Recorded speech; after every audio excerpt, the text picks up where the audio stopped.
Okay, good afternoon, everyone. Let me first of all say appreciation to the panel who went before us to give you the national perspective. Those of us here are the grassroots people. It was a tragic time in New Orleans to live during the hurricane. My colleague Charles Hatfield and I began research on reforms following the hurricane because the revised statutes, I'm an attorney, says that this was to improve the education for at-risk children and youth, and we definitely wanted to document whatever new pedagogical techniques came about to improve the achievement of at-risk children and youth. We receive no money. No one funds us. We're not associated with a university. We do this on our own. We volunteer our time to do this, research on reforms. We pay for our own website and so forth.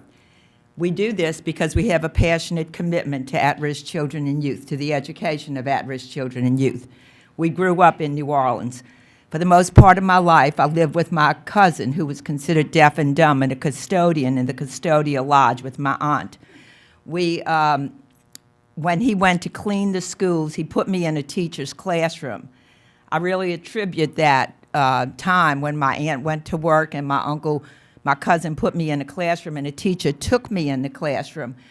And I consider that to be one of the reasons I probably graduated from high school. I was the first high school graduate in my family. So we have a passionate commitment to at-risk children and youth, and we do this work on our own. Immediately after Hurricane Katrina, everyone seems to think all the schools were taken over, but they really weren't. There 13 schools remained under the jurisdiction of the local board. There were 13 schools, high-performing schools, that weren't taken over. 107 schools were below the state average, and they were taken over by Hurricane Katrina. Following Hurricane Katrina, all of the schools, whether you were high-performing or the failing schools, you could become a charter school. It made no difference that you didn't satisfy the No Child Left Behind definition of a charter school, that you had to be equal opportunity for everybody, because those 13 schools that were not taken over were selective admission schools, most of them. They provided a conditioned opportunity. Your opportunity to attend was conditioned upon your test scores, your aptitude tests, and so forth. But nonetheless, they could all become a charter school, which most of them did. Thus, Congress appropriates $23 million for charter schools. And these schools, these 13 high-performing schools that turned into charter schools, most of them, they could take some of that $23 million. 10 of those high-performing schools, 10 of those 13 high-performing schools, which are not only the highest performing in New Orleans, but in the state, because of their stringent academic admission requirements, took 40%, or nearly $9 million, of the $23 million that Congress appropriated. The other 107 failing schools took 60%, and the 10 lowest performing schools, the high schools mostly, 8 high schools, 2 middle schools, got 0. So you had the 10 highest performing schools in New Orleans that were not taken over that got 40% of the $23 million Congress appropriated, and the worst performing schools, the 10 worst performing, getting absolutely nothing.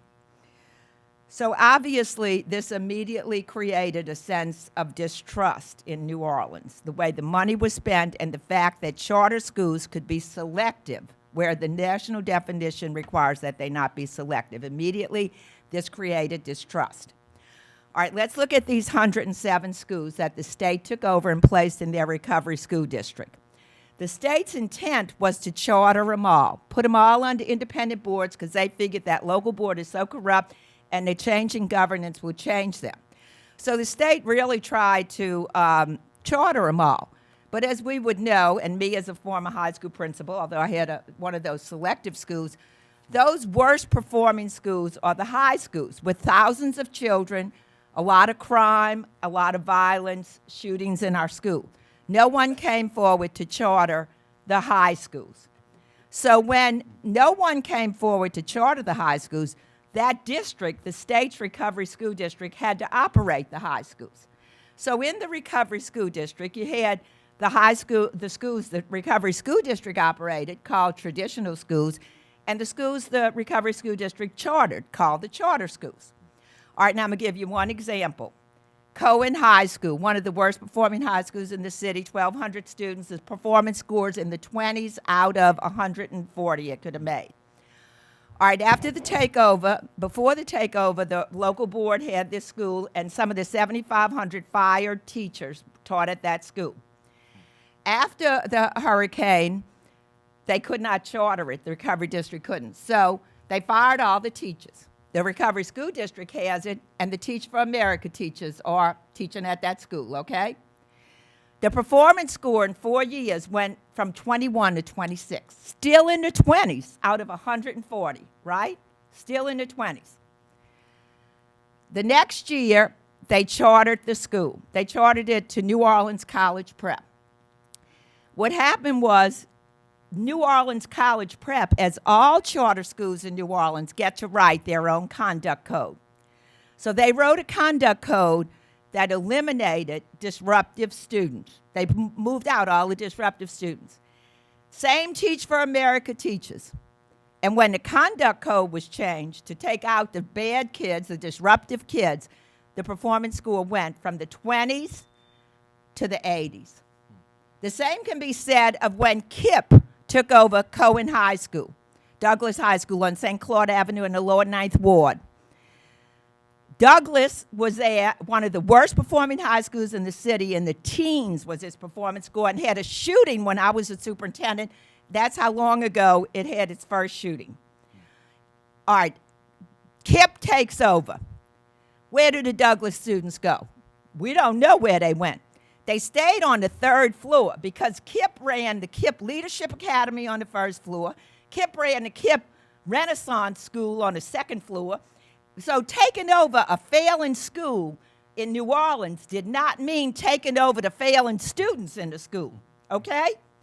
We had to fail. Now, this goes back, and I promise not to divert, but to Brown versus Board of Education, which finding really said they didn't really necessarily want to integrate the schools, but it creates such a feeling of inequity, of inferiority, when children, black children, are segregated from white children, placed on different floors, and inferiority creates your motive to learn. I'm going to stay with my notes. So basically,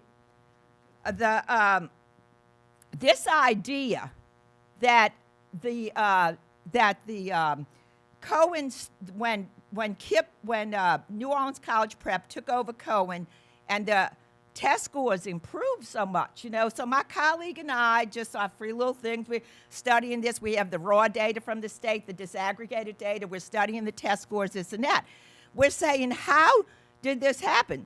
In our research, we conduct multiple regression analysis and do longitudinal studies, and we found there was a great attrition rate. The attrition rate was great.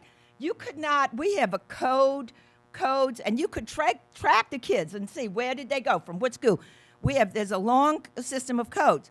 And what happened was these kids were being put out of the 9th grade, out of the 10th grade, out of the 11th grade. And we began to publish our articles. Now, mind you, we might have standing in the community because people know us, but we published our articles about the alarming attrition rates in the Recovery School District, how the kids just dropped out. They went wherever. They are just gone. After our publications of this, which we had done many publications, the State Department of Education denied the data, the raw data, for us to conduct any analysis. They only released the data, Stanford University, Credo, where they entered into contract that they had to review their research findings before they published it. They denied us the data. It has taken me 3 long years in court, money that we donated, over 20 grand, and finally, at the Court of Appeal, several months ago, the Court of Appeal held for us that the state does not have to create a new data system, a decoded student record system for us, because that is public record law. But if they create it for Credo and Stanford or Tulane, they got to give it to us. It is a public record. Now we're at the point, I have a court date next month. Pray to God they will give us our attorney fees and we can put it back into our nonprofit. Okay, so if you take away, now let me say, nobody knew it was not disclosed to us when we began our research, or to anybody, and it's not written in the revised statutes, that a charter school can develop their own conduct code. We found that out through our research 4 years into the thing. So if you take away any knowledge at all, any information from this presentation, know that charter schools have the absolute power to permanently remove students, disruptive students. Traditional schools never do that. They can only recommend. We recommend the bad kids get out, if you want to call them that. We recommend it. So they cannot permanently remove them like the charter schools. So we have stopped comparing test scores. Why compare test scores of charter schools to traditional schools? We operate under a different field. I taught in those public schools where half my time was spent disciplining these children. Not in these charter schools where sleeping in class will get you kicked out. You think we could have put your head down on your desk? They can kick them out. It's written in their own conduct code, and the state board president of the state said they can write their own conduct code. They can write their own attendance code. So that's one implication. Don't compare their test scores. I mean, why would we do that? Don't compare the Teach for America teachers with the traditional teachers. Why would we do that? They got an easy playing field, huh? Why would we do that? But the tragedy is that the very students that this reform was intended to address, the at-risk children and youth, are those that have been removed by the charter schools. No one, now we will, maybe we got the data back, but no one in the city of New Orleans, that recovery school district, knows, nor do they care to know, how many children and youth under the age of 17 are not in school. They don't know how many are not in school. When my mama went to the 3rd grade and my daddy went to the 5th grade in New Orleans, if you were poor and black, we could care less if you went to school. But since Brown has been passed, while education is not a constitutional right, if you educate any one of them, you got to educate all of them till they're 17.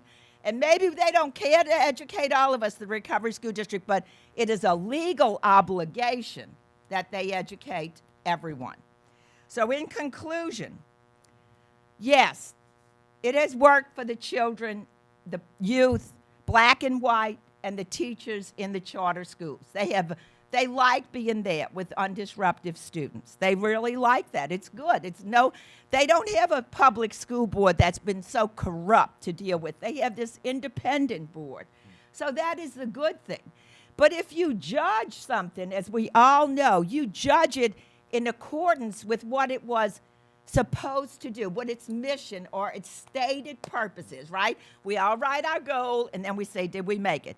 The Louisiana Revised Statute, Section 17, Title 17, Section 3991 says that charter schools, this is Louisiana law, are an experiment with the primary intention of serving the best interests of at-risk pupils. And we have failed in achieving our stated purpose. Thank you. Thank you, Dr. Ferguson. Thank you.